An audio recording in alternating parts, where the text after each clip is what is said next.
అందరికీ నమస్కారం అండి. ఈరోజు కదా నేను బడి నుండి ఇంటికి వచ్చేసరికి మా ఇంట్లో అమ్మ అత్త ఏదో మాట్లాడుకుంటున్నారు. మధ్యలో ఒకసారి అత్త కళ్ళ వెమ్మటి నీళ్లు పెట్టుకుంటోంది. అమ్మ సముదాయిస్తోంది. అత్త బోళా మనిషి, చిన్న విషయాలకు కూడా పెద్ద హడావుడి చేసేస్తుంది. మా వీధి చివర పెద్ద డాబానే అత్త వాళ్ళది. మామయ్యకు వ్యాపారం. అత్త రాకతోనే వాళ్ళకి బాగా కలిసి వచ్చిందట. అందుకే అత్తను చాలా మురిపంగా చూసుకుంటాడట మామయ్య. అన్నాలు తినేప్పుడు పెద్ద బావుకు పెళ్లి కుదిరిందని అమ్మ చెప్పింది. ఇంకో 20 రోజుల్లో పెళ్ళట. మరి అత్త ఎందుకు ఏడ్చింది అని అడిగా. అది బాధ కాదట, ఆనందమట. నిన్నో మొన్నో పుట్టినట్టు ఉన్న బిడ్డ అప్పుడే పెళ్లికి ఎదిగాడు అన్న సంతోషమట. నాన్న చెప్పాడు. పెళ్లి మాట వినగానే ఏనుగెక్కినంత సంబరం కలిగిన మాట నిజం. మొన్న మధ్య మా వెనక వీధిలో పెళ్లి జరిగితే వెళ్ళాను. నాకు బాగా నచ్చింది. ఇక మా ఇంట్లో పెళ్లి అంటే నాకు భూమి మీద కాలు ఆగుతుందా? నా ఆనందానికి వేరే కారణాలు కూడా ఉన్నాయిలేండి. నేను బాగా చిన్నగా ఉన్నప్పుడు రోడ్డు మీద మా అన్నలు గోళీలు ఆడుతూ ఉంటే నేను కూడా చేరి గెంతులేస్తూ పెద్దగా అరుస్తూ గోల చేస్తున్నా. అప్పుడు మా బావ వచ్చి నా చెయ్యి పట్టుకుని ఇంట్లోకి తీసుకువెళ్ళాడు. బావిగట్టు మీద కూర్చోబెట్టుకుని బోలెడు కబుర్లు చెప్పాడు. బాగా నవ్వించాడు. జామకాయలు కోసిచ్చి ఆడపిల్లలు అలా రోడ్లపైన ఆడకూడదు, తప్పు అని చెప్పాడు. ఎవరి మాట వినని నేను ఎందుకో గాని బావ మాటలకు తల ఊపాను. అప్పటి నుండి మేము స్నేహితులం అయిపోయాము. తను ఎన్కామ్ చదవడానికి వరంగల్ వెళ్ళిన నా గురించి ఉత్తరాలు అడిగేవాడు. తనకు నా గురించి చెప్పడానికే ఉత్తరాలు రాయడం నేర్చుకున్నాను. ఒకసారి మామయ్య నన్ను ఒళ్ళో కూర్చోబెట్టుకుని ఏ బావని పెళ్లి చేసుకుంటావే అని అడిగితే పెద్ద బావ అని చెప్పాను. అమ్మో, నా బంగారు కొండకి వల వేశావే అని భలే నవ్వాడు మామయ్య. బావంటే నాకు అంత ఇష్టం. మిగతా బావలు ముగ్గురు నా జడలు లాగి నన్ను గిల్లి ఏడిపిస్తారు. కానీ పెద్ద బావ మాత్రం నన్ను అపురూపంగా చూసుకునేవాడు. చాలా సౌమ్యుడు. చందమామ పుస్తకాలు తెప్పించి చదవడంలోని రుచిని నాకు తెలియచెప్పాడు. ఓ రోజు నేను కొత్త బట్టల కోసం ఏడుస్తూ ఉంటే నాకు ఉద్యోగం రాగానే కుచ్చుల గౌను పొడవాటిది కొనిపిస్తాను అని వాగ్దానం చేశాడు. అప్పట్లో మ్యాక్సీ అని దానికి పేరులేండి. ఉద్యోగం వచ్చాక అడిగితే పెళ్ళికి కొంటాను, పందిట్లో అంతా నిన్నే చూస్తారు అన్నాడు అనుకోండి. అత్తయ్య అంటే మా నాన్నకు పెద్దక్క. చాలా మంచిది. అమ్మ అత్తల అనుబంధం చాలా అపురూపంగా ఉండేది. అహంకారం లేని అత్త, అణువుక గల అమ్మ. నేను అత్తకు పెంపుడు బిడ్డను. నేను లేకుండా అమ్మ అత్త గడప దాటేదే కాదు. దాంతో నా ఆనందం అంతా ఇంత కాకుండా ఉంది. పెళ్లి పనులు మొదలుపెట్టారు. నా వెంటే నాకు సాయంగా ఉండు. అన్ని పనులు ఎలా జరుగుతున్నాయో చూడు అంది అత్త. పెళ్లి గురించి నేను అడిగే సందేహాలకు సమాధానం చెప్పలేక. ఇంట్లో మొదటి కళ్యాణం, అసలే భారీ చెయ్యి, పైగా బోలెడు చాదస్తం. ఇక చూడాలి మా అత్త సందడి. ఇంట్లో 2 పనివాళ్ళు ఉన్నారు. వాళ్ళు కాక ఇంకో 2ని అపాయింట్ చేసుకుంది. అప్పడాలు వడియాలు పట్టేసి డబ్బాలు నింపేసింది. లగ్నాలు పెట్టకముందే రకరకాల పచ్చళ్ళు పెట్టేసి జాడీలకెత్తించింది. పెళ్ళింట్లో అరిసెలు వండాలి అంటూ 6 మానికల బియ్యం పోయించింది. ఏం చేసుకు చేస్తావే అన్నరిసెలు అని మామయ్య కేకలు. అత్తాలక ముక్కు చెదడాలు. చుట్టుపక్కల వాళ్ళకి బోలెడు వినోదం. ఇంటికి రంగులు వేయించేసి తాటాకు పందిరి వేశారు. పందిరి వాసాలకు లైట్లు పెడితే భలేగా ఉంటుందత్తా అన్నానో లేదో మన్నాడు సాయంకాలానికి లైట్లు సిద్ధం. రాజు తలుచుకుంటే దెబ్బలకు కొదవా. ఇంటి నిండా పెద్ద పెద్ద ముగ్గులు వేసింది మా వదిన తన స్నేహితురాళ్లతో కలిసి. వాళ్ళకి మంచినీళ్ళు, టీలు, టిఫిన్లు బాధ్యత నాకే అప్పచెప్పింది అత్త. అందరికీ శుభలేఖలతో పాటు ఉత్తరాలు రాయించింది. ఆవిడ చెబుతుంటే రాయడానికి కూర్చున్న బావలు పెన్నుతో సహా పారిపోతున్నారన్న నాకు తప్పలేదు మరి. మ్యాక్సీ గౌను కళ్ళలో మెదులుతూ ఉండగా చెప్పిన పని చెప్పినట్లు చేసుకుపోతున్నాను. పసుపు కొట్టడానికి ఓ 5 ముత్తైదువులు చాలు. డజన్ అరటిపళ్ళు తెప్పించి పిన్ని అని అమ్మ చెబితే గెలపళ్ళు తెప్పించి ఊరు సగం పిలిపించింది. చీరలకు వెళ్ళారు. 100 చీరలు చూసి పెదవిరిచి మొదట చూపించినదే కాస్త నదరగా ఉంది, అదే ఇవ్వండి అందట. మావయ్య పళ్ళు కొరుకుతూ చెయ్యెత్తాడని అమ్మ చెబుతుంటే నాన్న పడి పడి నవ్వాడు. పెళ్లికి 2 రోజుల ముందు పెళ్లి కొడుకుని చెయ్యండి అని పంతులు గారంటే అబ్బే కుదరదండి, రోజుకి 2 బంధువులు చేసినా ఇంకా మిగిలిపోతారు అంటూ వారం ముందే ముహూర్తం పెట్టించింది. అన్ని రోజులు సెలవు దొరకదని బావ మొత్తుకున్న ఫలితం శూన్యం. చుట్టాల రాక ఆరంభమైంది. నానమ్మ, తాత, పిన్ని, బాబాయి, చిన్నత్త, మామయ్య, ఇంకా ఎంతమంది వచ్చారో. ఎంతమంది వచ్చినా ఏముంది, తలా ఒక పని చేసుకుని కలిసి కబుర్లు చెప్పుకుంటూ ఉండేవాళ్ళు. ఈ కాలం పెళ్ళిళ్ళ గురించి చెప్పుకోవడం కూడా తప్పేనండి. శుభలేఖ అందగానే పెళ్లి కూతురి కన్నా ముందే ఖరీదైన చీర కొనేసి, డిజైనర్ బ్లౌజ్ వేసేసి, మేకప్ చెదరకుండా పాదం నేల కానకుండా వచ్చి హాయ్ చెప్పి సెల్ఫీలు దిగేసి, లిప్స్టిక్ కరగకుండా లంచ్ చేసేసి బాయ్ చెప్పేసి వెళ్ళిపోతున్నారు. 4 బంధువులు ఒక చోట చేరి కష్టసుఖాలు కలబోసుకుని, ఒకరికొకరు ఉన్నామని ఆసరా కలిగించుకుని, పాత జ్ఞాపకాలు కలబోసుకుని, గలగలా కబుర్లు చెప్పుకుని, మనసారా నవ్వుకుని, తేలికబడ్డ మనసులతో వెనుదిరి ఇళ్లకు వెళ్లే శుభకార్యాలు జరుగుతున్నాయా ఇప్పుడు? చుట్టాలు వస్తున్నారంటేనే భయపడిపోయే రోజులు వచ్చేశాయి. వాళ్ళకి మర్యాదల్లో ఏ లోటు జరగకుండా చూసి పంపేసరికి తల ప్రాణం తోకకి వస్తోంది.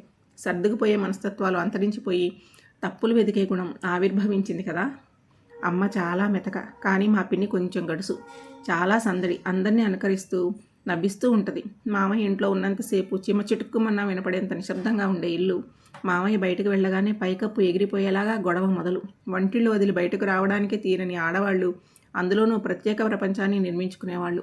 ఎంతో గంభీరంగా ఉండే మా అమ్మ పడిపడి నవ్వడాన్ని నేను అక్కడే చూసి ఆశ్చర్యపోయేదాన్ని.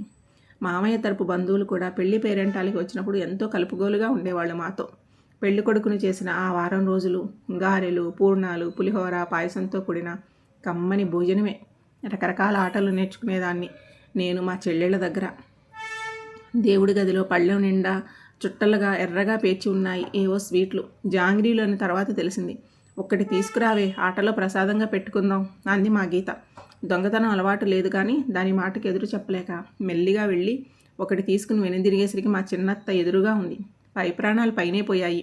ఏం చేయాలో తెలియక దాన్ని అక్కడే పడేసి ఏడుస్తూ పరిగెత్తాను.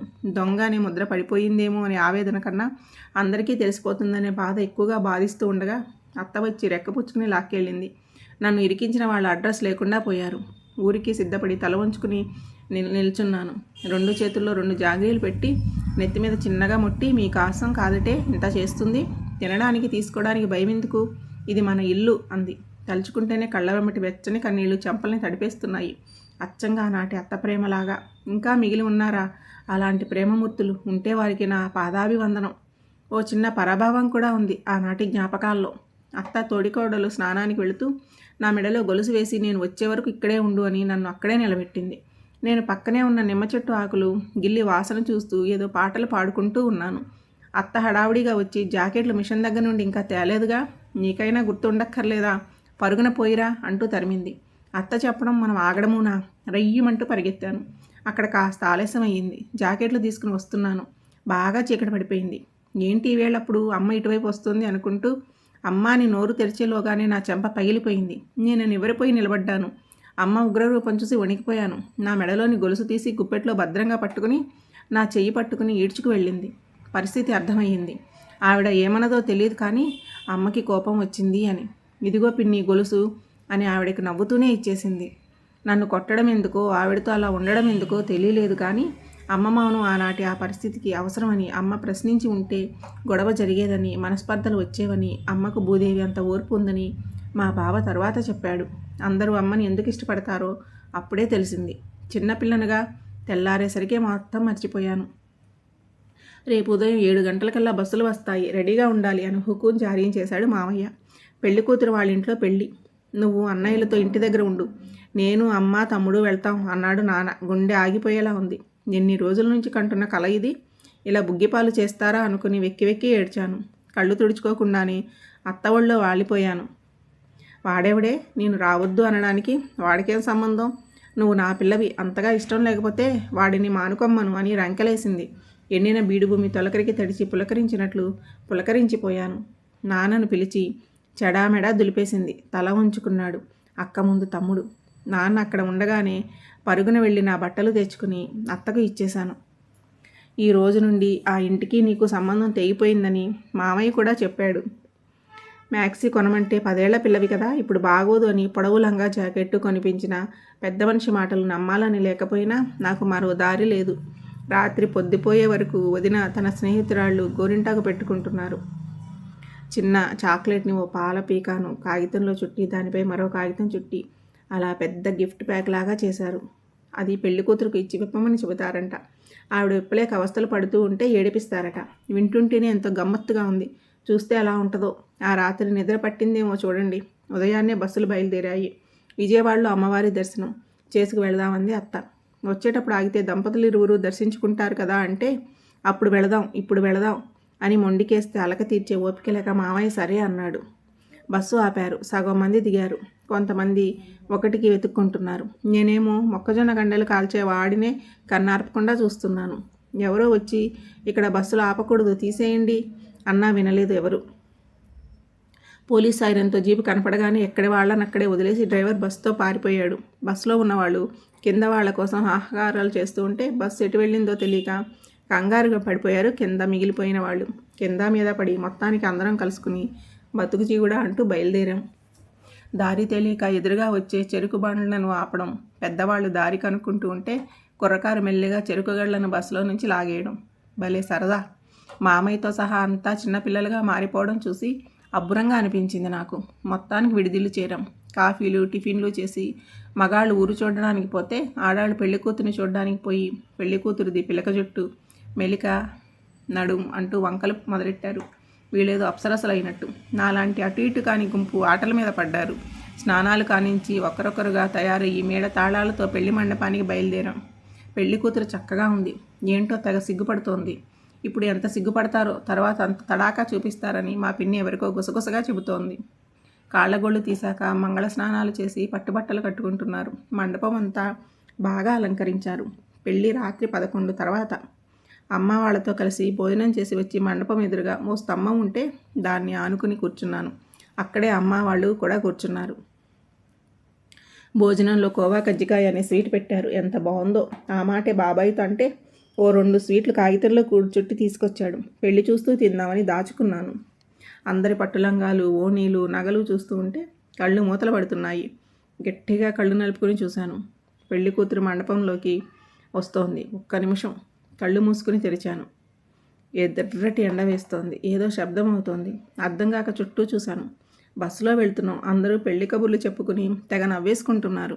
బస్సులో ముందు సీట్లో నవదంపతులు కూర్చుని ఉన్నారు. వదిన తన స్నేహితురాళ్లతో కలిసి పెళ్లి కూతురుతో సరసం ఆడుతోంది. అత్త పక్కన మా గీత కూర్చుని ఉంది. నేను అమ్మ పక్కన ఉన్నాను. అంటే నేను నిద్రపోయి తెల్లారి లేచానన్నమాట. ఈ దుఃఖంతో గొంతు పూడిపోతూ ఉండగా నన్నెందుకు లేపలేదని అడిగితే ఏడిస్తే చంపేస్తాను. ఎంత లేపినా లేచావా? దున్నపోతులా మొద్దు నిద్ర నువ్వును. కనీసం బస్సు ఎక్కేటప్పుడైనా మెలకు వచ్చిందా? ఇంకో గంటలో కొంపకి పోతాం అందమ్మ. నా స్వీట్లు కూడా పోయాయి. అవి మా ఊళ్ళో దొరకనే దొరకవు. పెళ్లి కూతురికి గిఫ్ట్ ఇస్తే ఆమె విప్పలేకపోయిందట. బావే విప్పేశాడని అందరి మీద జోకులు వేసి తెగ నవ్వించాడని ఒకటే చెప్పుకుంటున్నారు. గడపలు దాటేటప్పుడు పేర్లు చెప్పేటప్పుడు కూడా భలే సందడి జరిగిందట.